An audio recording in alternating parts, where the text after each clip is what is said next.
The strange but true story featured on this podcast contains details some people may find unsettling. Listener discretion is advised. I'm Chyaz Samuel, and things are about to get weird.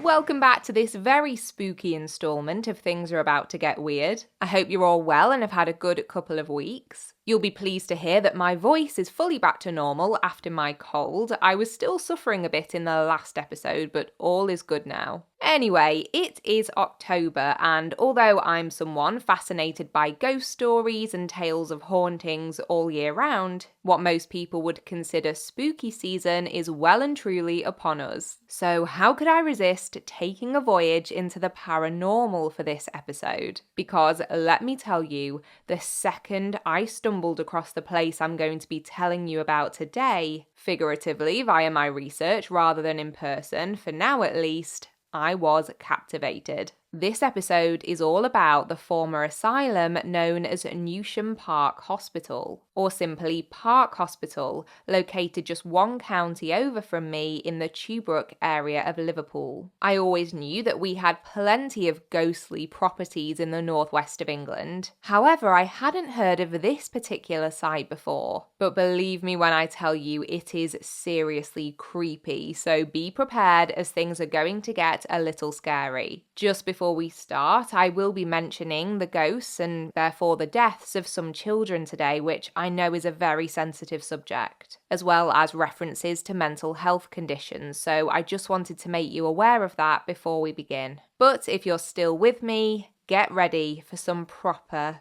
goosebumps.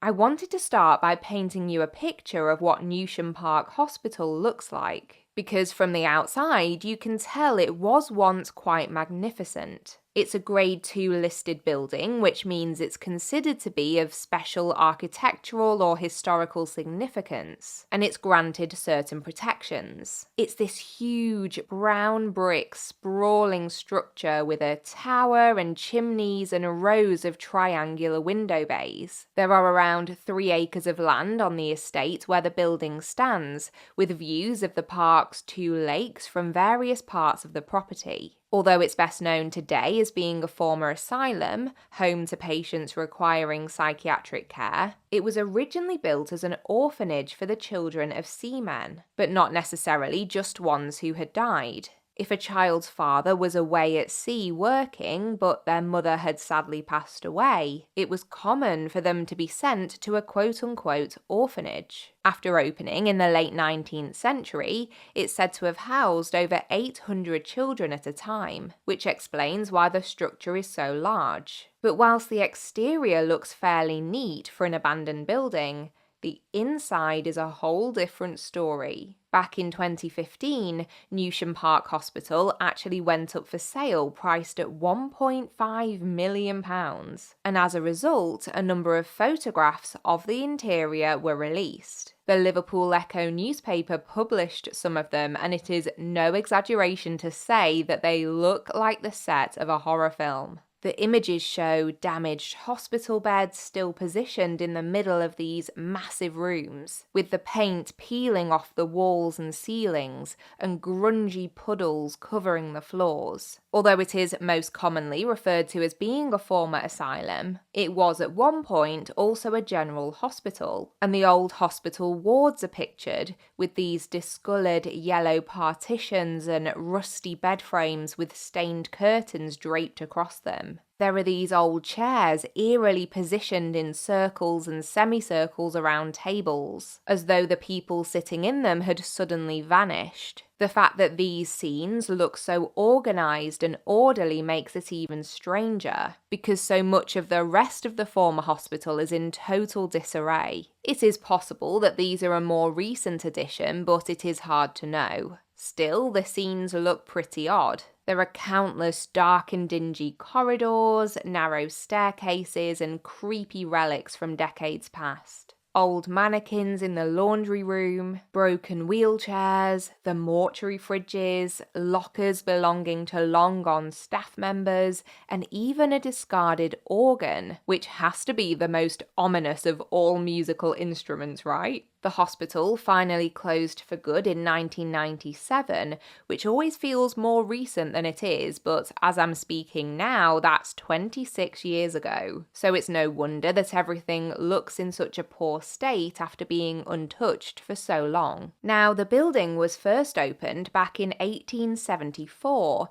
by the then Duke of Edinburgh, Prince Alfred, who was a son of Queen Victoria's. Its first official name was the Seaman's Orphanage, and it might not come as much of a shock to find out that the conditions weren't all that wonderful. During and after the First World War, and then later the Second World War, the number of children living at Newsham Park increased drastically, and one of them, a lady named Phyllis Gallimore, spoke to the BBC about her experience at the orphanage after she arrived there in 1939. She said, "I was 5 years old. The orphanage in Newsham Park was Oliver Twist style. Soup every day, and they weren't fussy about how they punished you. It was really cruel. Brothers and sisters were segregated, can you believe it? You could only see your siblings for a few hours on a Saturday." Oh, it's genuinely so upsetting to think about what that must have felt like for those kids. In some of the photos released of the inside of the building, you can see that in the attic there are rows of cupboards, which were apparently used as one of the kinds of punishments Phyllis was alluding to. It said that if children misbehaved,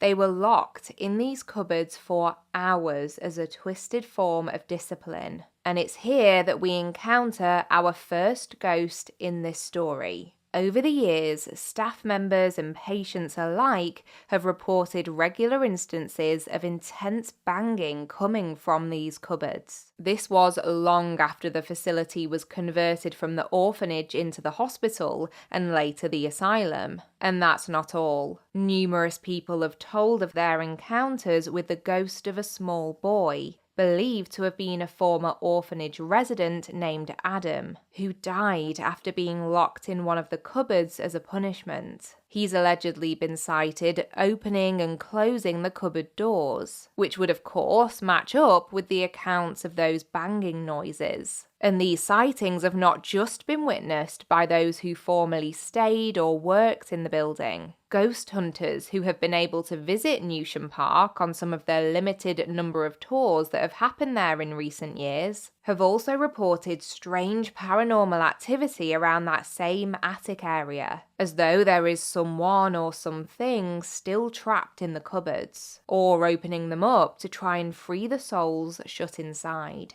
But whilst those who have felt the spirit of this little boy have spoken out about it feeling incredibly tragic and sad, it's not often described as feeling dark or as though it was trying to cause harm to the living. The same cannot be said for encounters that have happened elsewhere in the building though, and it's at this point that things take a turn for the terrifying, so prepare yourselves. One of the reasons we know so much about the more sinister happenings at Newsham Park Hospital is because of one former employee named John Gray. He worked at the hospital as a switchboard operator and on reception from 1973 to 1986, and around 6 years ago he decided to speak to the Liverpool Echo newspaper about some of the things he experienced during that time. I'm actually going to read his full quote to you because in these situations it is priceless to have this kind of first-hand account,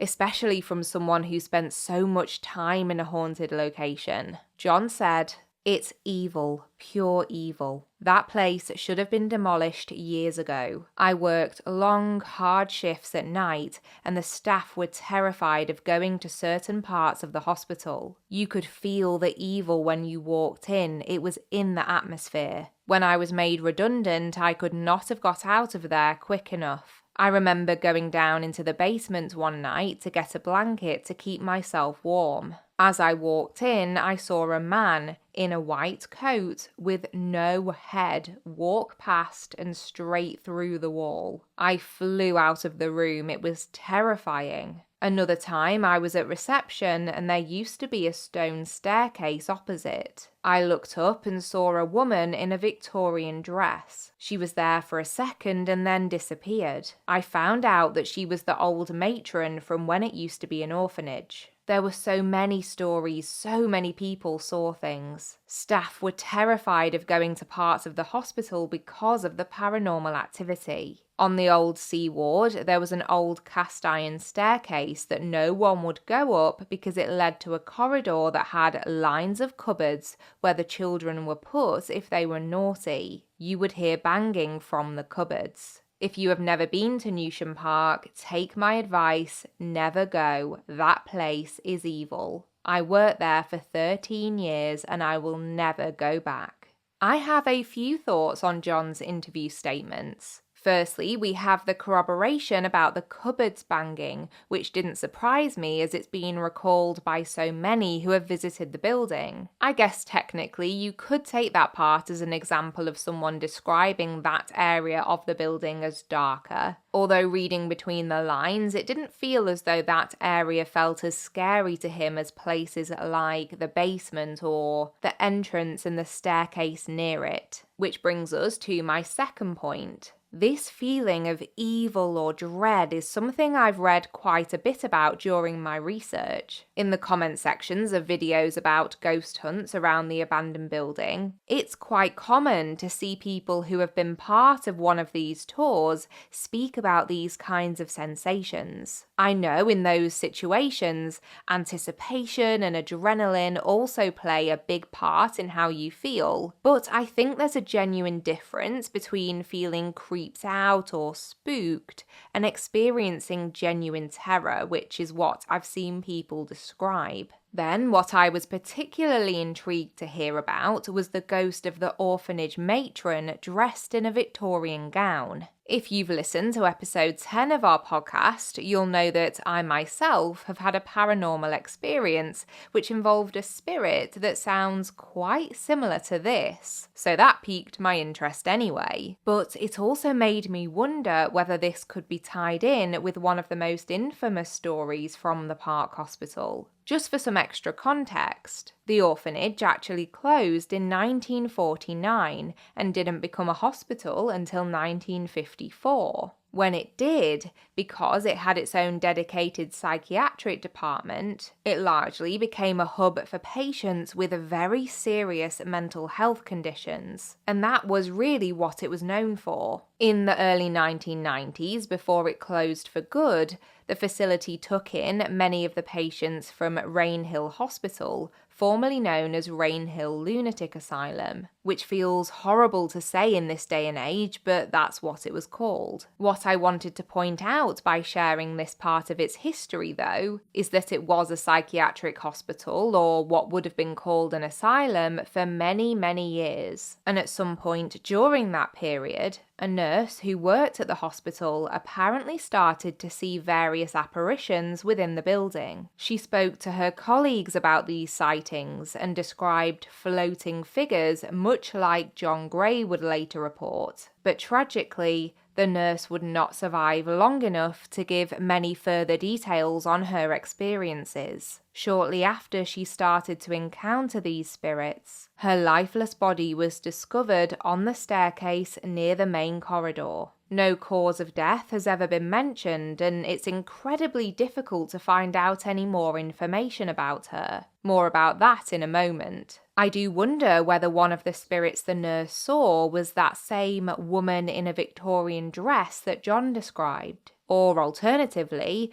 whether it was actually the nurse's ghost that he later observed. Skeptics may say that it's probably just a tale, made up to frighten people and add to the haunted history of the property. But if true, this nurse was not the only person associated with Newsham Park to die under mysterious circumstances at the estate. In 1897, when it was still an orphanage, The body of 19-year-old domestic servant Florence Hansford was found floating in one of the 2 lakes in the building's grounds. An inquest was ordered, but I couldn't find any information at all about the outcome, which is odd as this is something that should have been well recorded. Devastatingly, she wasn't the first person to lose their life in the lake either. According to paranormal resource The Ghost Book, in 1878, 1880, and 1891, 3 men had all been discovered dead in the water.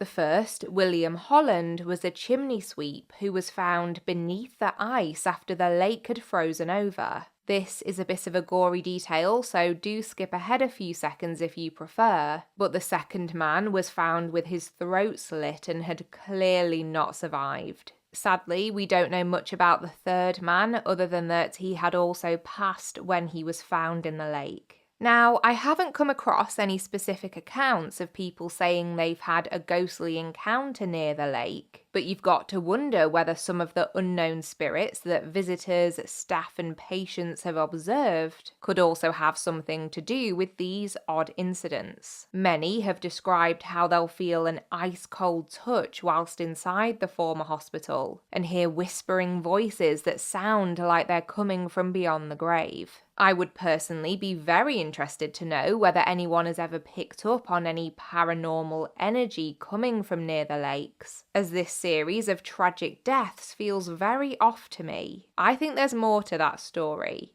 So at this point, I wouldn't blame you if you were thinking to yourself, Chyaz, this was a Victorian orphanage full of mistreatment, a hospital and an asylum. Surely there were hundreds of identified people who passed away in the building over the decades. Why aren't we talking about them? And you would have a very good point. The answer to that question is surprisingly straightforward. It's because after the hospital closed for good in 1997, the records of not only all of the patients but all of the staff too were sealed for 100 years. As far as the orphanage goes, there are records held by the Royal Liverpool Seamen's Orphan Institution, but I'm not sure how accessible they are to the public. What this means is that, for the most part, we simply don't know how many residents and patients of Newsham Park passed away whilst they were there, nor details of their identities. All we can go off, assuming you're a believer of course, is that multiple full-body apparitions of both children and adults have been sighted within the building, and given the fact that it was a hospital, I would hazard a guess that there were a significant number of people whose lives ended at Newsham.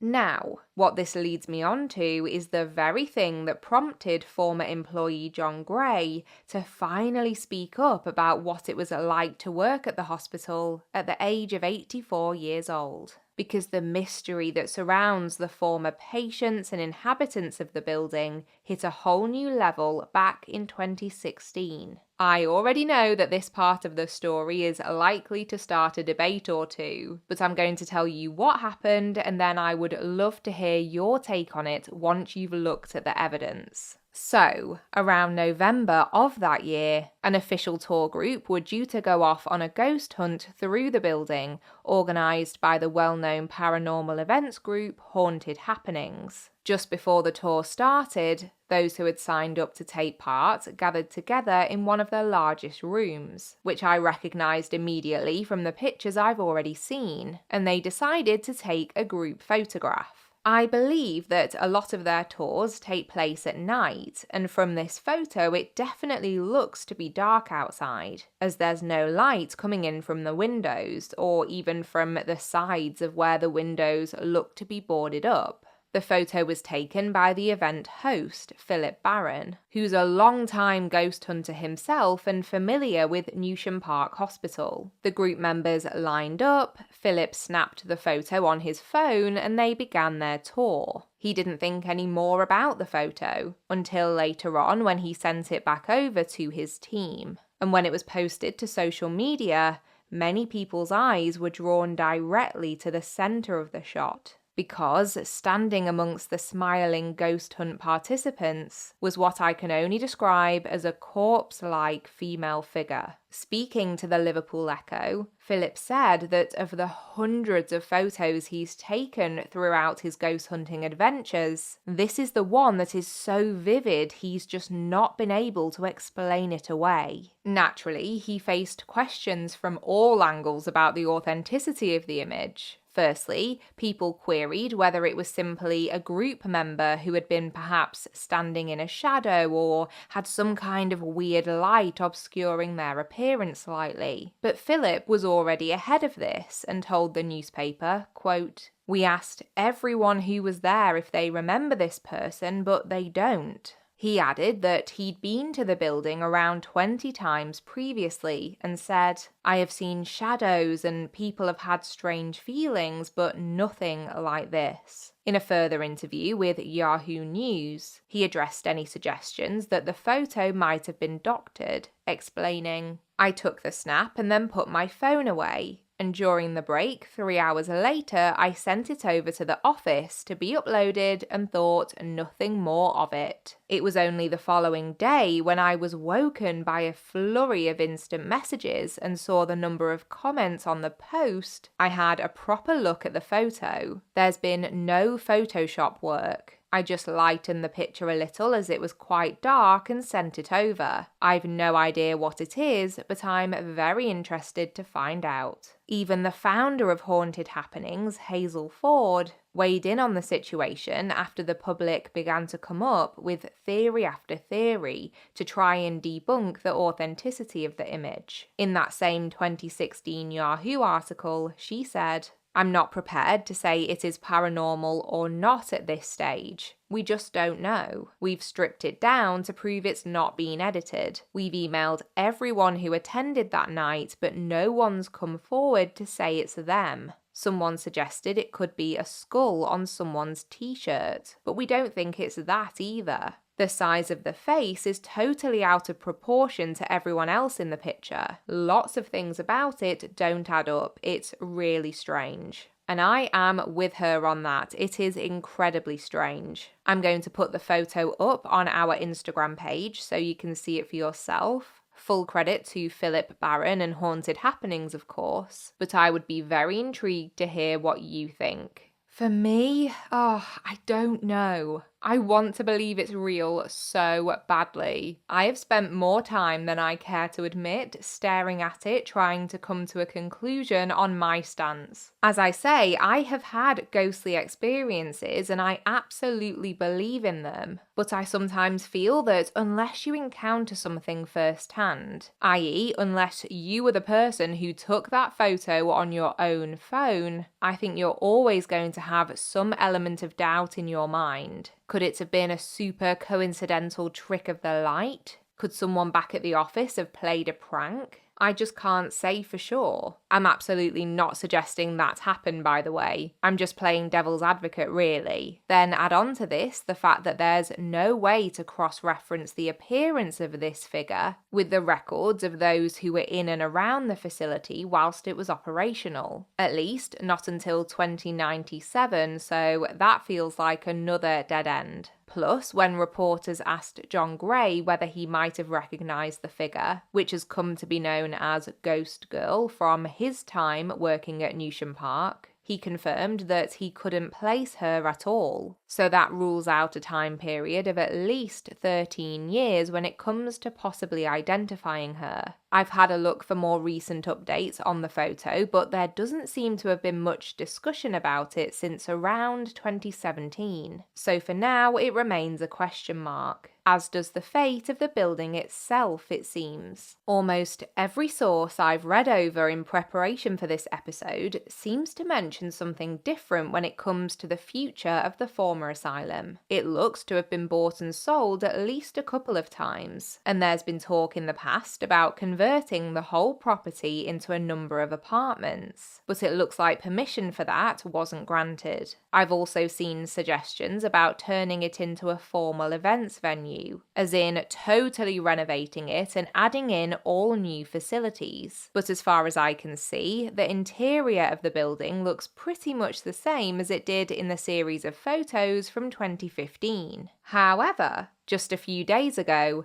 Newsham Park Hospital popped up in a news article as it was announced that the current owners have teamed up with this huge scare attraction company to create what they've called Newsham Scream Park. From what I can tell, tickets have been released for 3 different experience tours within the building, which are designed to be as terrifying as possible for the intended audience, basically like a real-life haunted house. According to the Manchester Evening News, the building was entirely closed for 18 months a few years back to carry out fire protection work, I assume to make it safer for the organised trip groups to be on site. Based on this and the fact ghost tours look to be running regularly around the building, it seems that this is currently its main function. I also found the Newsham Park Hospital's Instagram page, which showed that it's also been used as a film set recently too, so I'm going to keep my eyes peeled for what that's all about. It is a filmmaker's dream, like I said at the start of this episode. It honestly looks like a ready-made horror movie set, and if you do have a peek at the pictures, you'll know exactly what I mean. So, everything said, what do I make of this tale? My answer is somewhat layered and has really evolved as I've read more and more about the place. As a general rule, I always like to hold off from making a judgment about just how haunted I think somewhere might be until I visit myself and see how I feel. For example, when I visited the Overton Bridge, which is the location I discussed back in episode 8, I'd anticipated feeling really creeped out, but I didn't feel half as scared as I thought I would. My husband, however, who is far more skeptical than I am, said he felt really grim when we were there, so it was a strange experience. But then, on the total flip side of the argument, just by spending so long looking at all the photos of Newsham Park Hospital and reading things like John Gray's interview, I'm already fairly convinced that I would be terrified to go on a ghost tour around the site. I'm as certain as I can be that that place is truly haunted.